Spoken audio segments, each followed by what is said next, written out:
आहे. सारे भारतीय माझे बांधव आहे. माझ्या देशावर माझे प्रेम आहे.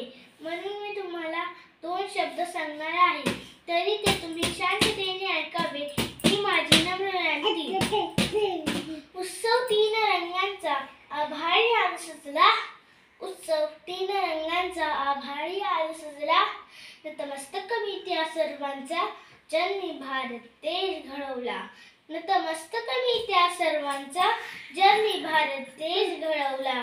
सूर्याप्रमाणे तेज दिसणारे व्यासपीठ, चंद्राप्रमाणे शीतल छाया देणारे परीक्षक आणि चांदण्याप्रमाणे चमकणाऱ्या माझ्या देशबांधवांनो, सर्वांना माझा नमस्कार. सर्वप्रथम तुम्हा सर्वांना प्रजासत्ताक दिनाच्या हार्दिक शुभेच्छा. आज 26 जानेवारी हा दिवस आपण प्रजासत्ताक दिन किंवा गणतंत्र दिन म्हणून मोठ्या उत्साहात साजरा करीत आहोत. हा दिवस देशाच्या प्रत्येक नागरिकांसाठी आनंदाचा, उत्साहाचा, सन्मानाचा व अभिमानाचा आहे. मित्रहो, भारताला 15 ऑगस्ट 1947 रोजी स्वातंत्र्य मिळाले. पण त्या स्वातंत्र्याला आकार मिळाला तो म्हणजे 26 जानेवारी रोजी. कारण या दिवशी संविधान अंमलात आले. आपला भारत देश हे एक मोठे लोकशाही राज्य आहे. भारताच्या घटनेनुसार 26 जानेवारी 1950 सत्ता सुरू झाली. आपले जगातील संविधान हे जगातील सर्वात मोठे लिखित संविधान आहे.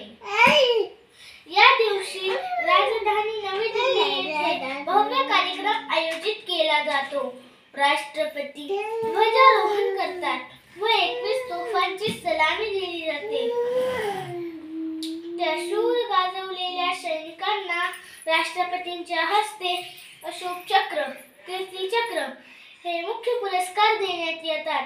तसेच शूर मुलांना शौर्य पुरस्कार देण्यात येतात. हा दिवस शांतता.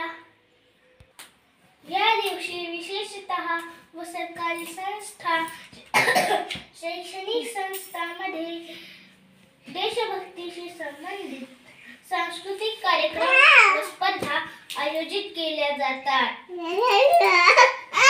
तसेच देशातील शूर सैनिकांची आठवण येते. वंदे मातरम, जय हिंद, भारत माता की जय च्या जय घोषाने संपूर्ण वातावरण देशभक्तीने संपूर्ण होते. या सुवर्ण दिने